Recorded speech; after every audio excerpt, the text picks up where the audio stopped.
Hello friends, welcome to JW path lab. बहुत स्वागत है आप सभी का JW पैथ लैब चैनल में। जैसा कि आप लोग जान रहे हैं दोस्तों, यूपी में NHM के द्वारा जो सवाल पूछे गए थे लैब टेक्नीशियन नर्स के लिए, उसको जो है यहाँ पे कवर किया जा रहा है प्रीवियस क्वेश्चन पेपर को। तो आज के इस वीडियो में इम्यून हेमेटोलॉजी से जो 15 क्वेश्चन पूछे गए थे उसे कवर करेंगे हम। साथ ही साथ BIS का जिसने भी जो है पेपर देने के लिए तैयारी कर रहे हैं उनके लिए माइक्रोबायोलॉजी में इम्यून हेमेटोलॉजी से भी पूछा जाएगा, तो उनके लिए भी ये वीडियो है ताकि वो पूरी तरह से इम्यून हेमेटोलॉजी को भी समझ सकें।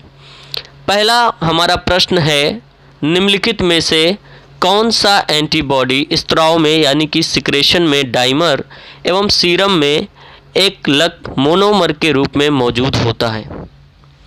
तो हमारा करेक्ट आंसर है IgA।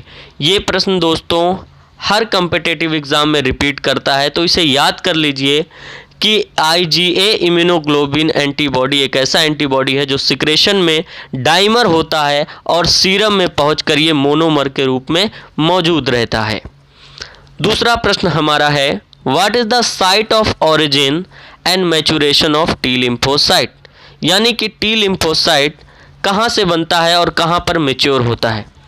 तो correct answer bone marrow and thymus. Bone marrow में टी लिम्फोसाइट बनता है, ओरिजिन होता है, और मैच्योर होता है थाइमस में। और क्योंकि ये मैच्योर होता है थाइमस में, इसीलिए इसका नाम टी लिम्फोसाइट रखा गया। इसी तरह से अगर सवाल पूछता बी लिम्फोसाइट ओरिजिन और मैच्योरेशन कहाँ हुआ है, तो उसका सिर्फ बोन मैरो होता, क्योंकि बी लिम्फोसाइट बोन मैरो में ही ओरिजिन होता है और बोन मैरो में ही मैच्योरेशन भी उसका होता है। तीसरा प्रश्न, डैश डैश एंटीजन पर वह स्थान है जो एंटीबॉडी द्वारा अभिज्ञात है। यानी कि एंटीजन पर वो स्थान बताइए, वो पोजीशन बताइए जो एंटीबॉडी से रिएक्ट करता है। तो वो एपिटोप होता है। एंटीजन पर एपिटोप एक स्ट्रक्चर होता है जो सबसे पहले एंटीबॉडी से रिएक्ट करता है।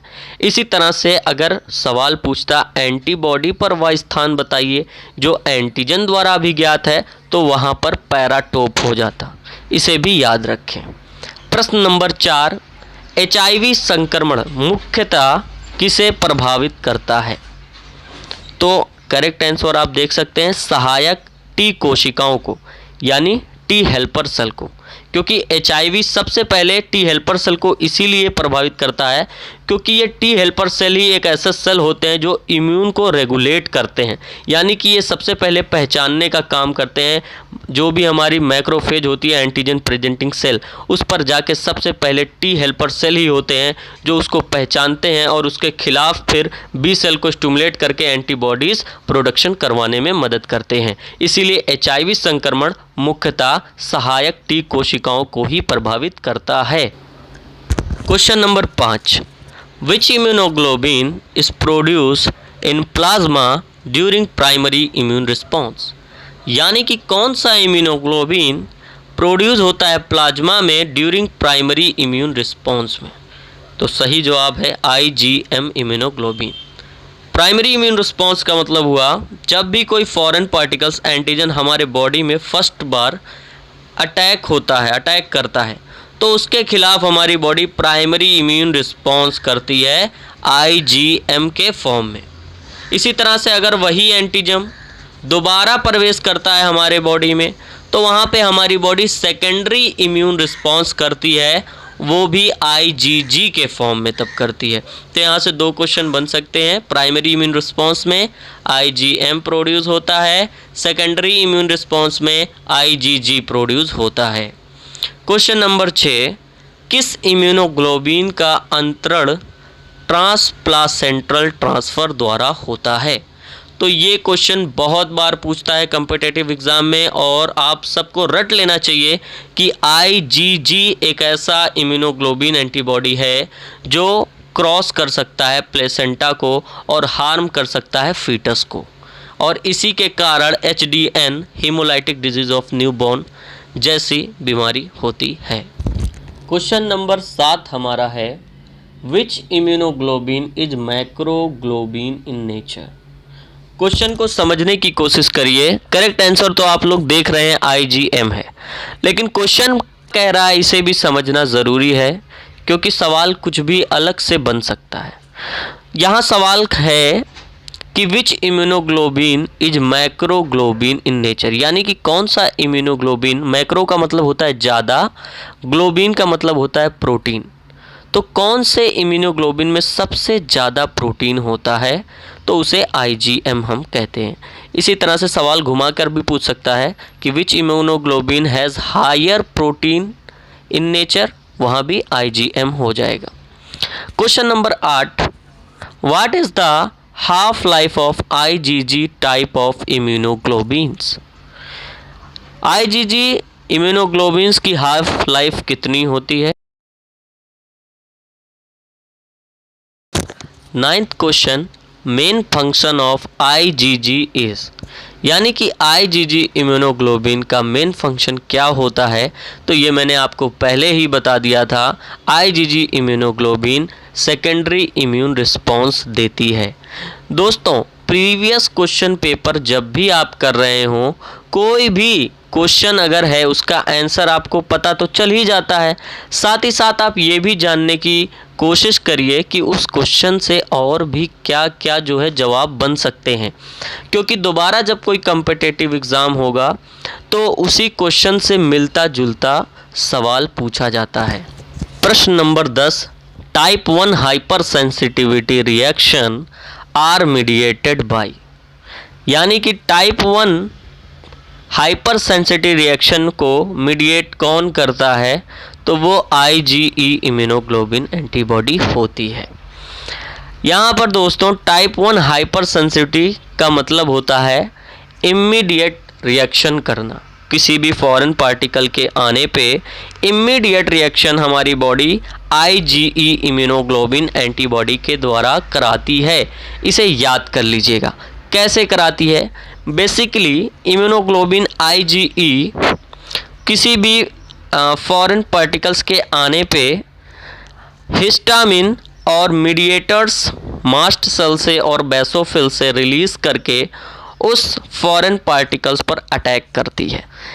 टाइप 1 हाइपर सेंसिटिविटी रिएक्शन का एग्जाम्पल जो है वो आप लोग नोट कर लीजिए, एनाफिलैक्सिस और एलर्जिक राइनोजेक्टिविटी जैसी ये एग्जाम्पल हैं जिसमें IgE इम्यूनोग्लोबिन मीडिएट करता है। इसी प्रकार क्वेश्चन नंबर 11 हमसे पूछ रहा है, which type of T lymphocyte stimulate B cells to produce antibodies.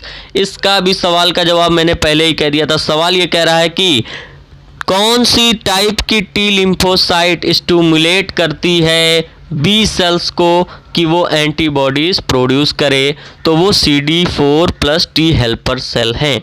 मैं आपको बता दूं, मैंने इससे पहले ही कहा था कि T जो कोशिकाएं होती हैं, सहायक कोशिकाएं, वही होती हैं जो है एंटीजन प्रेजेंटिंग सेल यानी कि मैक्रोफेज के पास जाती हैं जब वो कोई फॉरेन पार्टिकल्स को इंगल्फ करता है, और फिर वो T हेल्पर सेल वहाँ जाती हैं और उसके बाद वो स्टिमुलेट करती हैं, जाकर बी सेल से कहती हैं कि आप एंटीबॉडीज़ लाइए और उसे डिस्ट्रॉय करिए।